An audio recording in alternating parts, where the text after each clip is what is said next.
નમસ્કાર મિત્રો દેશ અને દુનિયાના સુપરફાસ્ટ સમાચારમાં તમારું સ્વાગત છે। અનેક ફ્લાઇટ રદ, દિલ્હી મુંબઈ એરપોર્ટ પર અફરાતફરીનો માહોલ।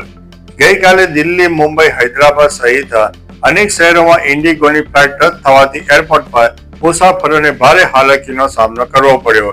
દિલ્હી એરપોર્ટે લગભગ 30 અને હૈદરાબાદમાં 33 જેટલી ફ્લાઇટ રદ કરવામાં આવી છે। ફ્લાઇટ રદ થવા પાછળનું મુખ્ય કારણ ક્રૂની અછત અને અન્ય ઓપરેશનલ સમસ્યાઓ છે। મુસાફરોની અસુવિધાને કારણે એરપોર્ટ ઉપર અરાજકતાનું વાતાવરણ સર્જાયું હતું। અન્ય મહત્વના સમાચારની વાત કરીએ તો વારાણસીમાં પુતિનની આરતી કરવામાં આવી।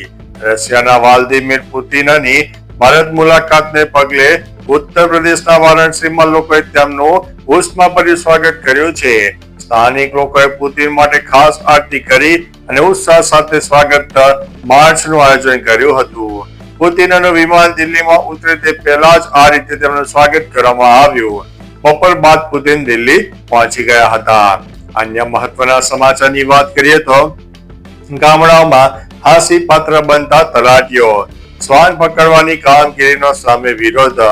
ગુજરાત રાજ્ય તલાટી મંડળે રખડતા કૂતરા પકડવાની કામગીરીનો વિરોધ કરતા મુખ્યમંત્રી અને ગ્રામ વિકાસ કમિશનરને રજૂઆત કરી। આ અંગેનો પરિપત્ર તાત્કાલિક રદ કરવાની માંગ કરી છે।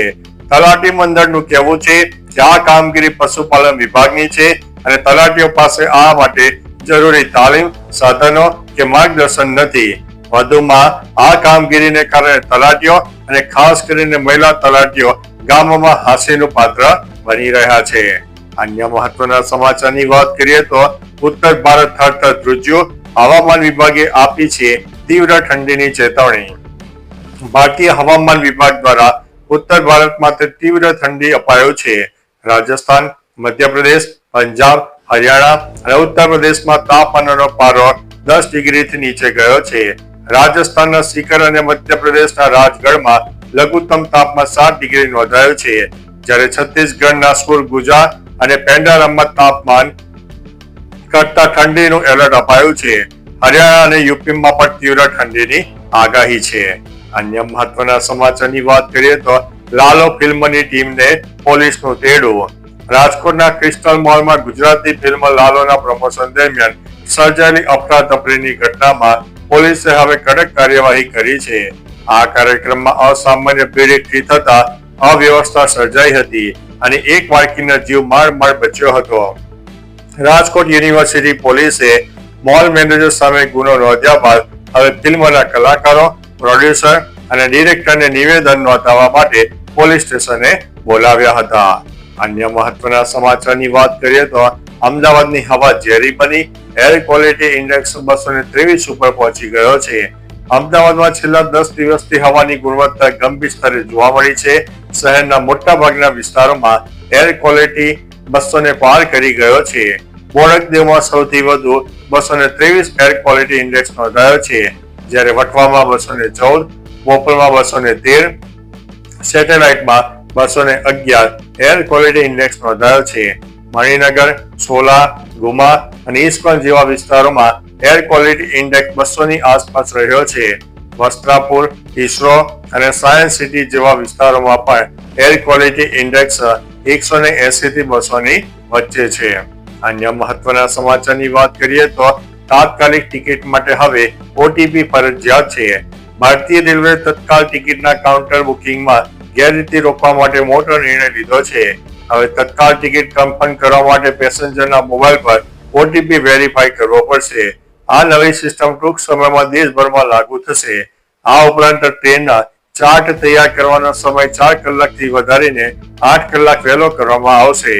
આ ફેરફારોથી નકલી બુકિંગ અટકશે અને ઈમાનદાર મુસાફરોને વધુ સરળતા અને સમય મળશે। અન્ય મહત્વના સમાચારની વાત કરીએ તો કાશ્મીર ત્રીજું, શોપિયામાં પારો -5.9 ડિગ્રી નોંધાયો છે। કાશ્મીર ખીણમાં હાડ થીજાવતી ઠંડીનું મોજું ફરી વળ્યું છે। શોપિયામાં -5.9 ડિગ્રી સેલ્સિયસ સાથે ખીણનું સૌથી ઠંડુ સ્થળ નોંધાયું છે, જ્યારે શ્રીનગરમાં પારો ગગડીને -4.4 ડિગ્રી સેલ્સિયસ પહોંચતા જનજીવન પ્રભાવિત થયું છે। કાશ્મીરમાં તાપમાન ઘટવાની સાથે ગાઢ ધુમ્મસ પણ છવાયેલો રહ્યો છે। બીજી તરફ દિલ્હીમાં પણ મહત્તમ તાપમાન ઘટીને 23.7 ડિગ્રી નોંધાયું છે, જે આ સિઝનનું સૌથી ઓછું તાપમાન છે. અન્ય મહત્વના સમાચારની વાત કરીએ તો અંબાલાલ પટેલની આગાહી 4 થી 8 ડિસેમ્બર દરમિયાન રાજ્યમાં વધશે ઠંડી. હવામાન શાસ્ત્રી અંબાલાલ પટેલની આગાહી અનુસાર ગુજરાતમાં આગામી 4 થી 8 ડિસેમ્બર દરમિયાન ઠંડીનું પ્રમાણ વધવાની શક્યતા છે. ખાસ કરીને ઉત્તર ગુજરાતના સાબરકાંઠા, પંચમહાલ, અરવલ્લી, પાટણ, મહેસાણા અને બનાસકાંઠા જેવા વિસ્તારોમાં નાગરિકોને કડકડતી ઠંડીનો સામનો કરવો પડી શકે છે. રાજ્યના વિવિધ શહેરોમાં તાપમાનનો પારો ગગડીને 10 થી 14 ડિગ્રી સુધી નીચે જવાની શક્યતા છે. અન્ય મહત્વના સમાચારની વાત કરીએ તો ઠંડીના કારણે એક વ્યક્તિનું મોત. ઠંડીના કારણે એક યુવાને જીવ ગુમાવ્યો હોવાના સમાચાર મળ્યા છે, જેમાં માંગરોળ બંદરે બોટ પર સૂતો યુવાન સવારે ઉઠ્યો ન હતો. ઠંડીના કારણે જીવ ગયો હોવાનું અનુમાન છે. માંગરોળ પોલીસે તપાસ હાથ ધરી છે.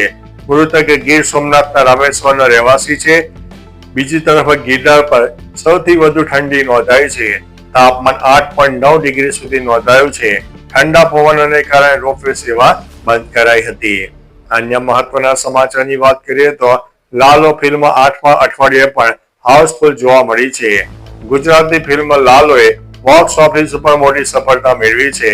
રિલીઝના 55 દિવસ બાદ ફિલ્મની પકડ મજબૂત છે. વીકડે હોવા છતાં બુધવારે ફિલ્મે 0.75 કરોડનું કલેક્શન કર્યું. આ સાથે ફિલ્મનું કુલ નેટ કલેક્શન 87 કરોડને પાર થઈ ગયું છે.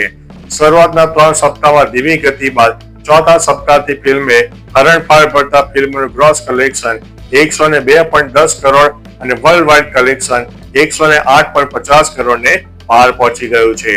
અન્ય મહત્વના સમાચારની વાત કરીએ તો સુરતમાં કીર્તિ પટેલ પર વધુ એક ફરિયાદ નોંધવામાં આવી છે. સુરતમાં કીર્તિ પટેલ વિરુદ્ધ વધુ એક ફરિયાદ નોંધાઈ છે. લસકાણા પોલીસ સ્ટેશનમાં અપશબ્દો અને બદનામ કરવાની ફરિયાદ દાખલ થતા મામલો ફરીથી ચર્ચામાં આવ્યો છે. ફરિયાદીએ કહ્યું છે કે કીર્તિ પટેલે અપમાનજનક ભાષાનો ઉપયોગ કર્યો છે. અગાઉ વરાછા અને સરથાણા વિસ્તારોમાં પણ તેમના વિરુદ્ધ ઘણા ગુના નોંધાઈ ચૂક્યા છે. જણાવી દઈએ કે હાલમાં કીર્તિ પટેલ પાસા હેઠળ વડોદરાની જેલમાં સજા ભોગવી રહી છે.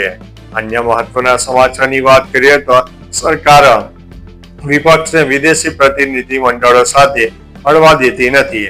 રશિયાના રાષ્ટ્રપતિ વ્લાદિમીર પુતિનની ભારત મુલાકાત પહેલા રાહુલ ગાંધીએ મોદી સરકાર ઉપર વિપક્ષનો અવાજ દબાવવાનો પ્રયાસ કર્યો. મોદી સરકાર વિપક્ષને વિદેશી પ્રતિનિધિ મંડળને મળવા દેતી નથી. હવે વિદેશ મંત્રાલય બેઠકોનું આયોજન કરે છે. વાજપેયી અને મનમોહનસિંહ સરકારોમાં આવું નહોતું. વિપક્ષ પણ દેશનો અવાજ છે અને રાષ્ટ્રનું પ્રતિનિધિત્વ કરે છે, છતાં અમને વિદેશી પ્રતિનિધિ મંડળને મળવાની મંજૂરી નથી. અન્ય મહત્વના સમાચારની વાત કરીએ તો ગુજરાતમાં 9.53 લાખ વન્યજીવો છતાં સુરક્ષા સામે મોટો સવાલ. ગુજરાત સરકારે વન્યજીવ સંરક્ષણમાં નોંધપાત્ર સફળતા મેળવી છે. લેટેસ્ટ ગણતરી મુજબ રાજ્યમાં 21 પ્રજાતિઓમાં 9.53 લાખથી વધુ વસ્તી નોંધાઈ છે, જેમાં એશિયાટિક સિંહોની સંખ્યા 2020માં 674 થી વધીને 2025માં અંદાજિત 891 થવાની આશા છે. જો કે આ સંખ્યાત્મક સફળતા હોવા છતાં સિંહોના અકુદરતી મૃત્યુ અને શિકાર વધતા કિસ્સાઓ વન્યજીવ સંરક્ષણની જમીન હકીકત પર ગંભીર સવાલો ઉભા કરે છે. અન્ય મહત્વના સમાચારની વાત કરીએ તો ₹800 કરોડનું સાયબર ફ્રોડ, ડીસા અને મહેસાણાના mastermind. Surat cyber crime સેલે ગુજરાતના 2 ગ્રેજ્યુએટ યુવાનો જતીન ઠક્કર અને દીપ ઠક્કરની મુંબઈ એરપોર્ટ પરથી ધરપકડ કરી છે. પગાર ઓછો મળવાના અસંતોષને કારણે તેઓ બેંકોક ગયા હતા. ત્યાં બેસીને તેમણે 50 જેટલી ગેમિંગ વેબસાઇટ દ્વારા 800 કરોડથી વધુના વ્યવહારો ધરાવતા આંતરરાષ્ટ્રીય સાયબર ફ્રોડ નેટવર્કનું સંચાલન કર્યું. આ ફંડને મ્યુલ બેંક ખાતાઓ અને હવાલા દ્વારા વિદેશ મોકલાતું હતું. તો ચાલો મિત્રો, ફરીથી દેશ અને દુનિયાના સુપરફાસ્ટ સમાચાર લઈને મળતા રહીશો. ત્યાં સુધી અમને રજા આપશો. નમસ્તે.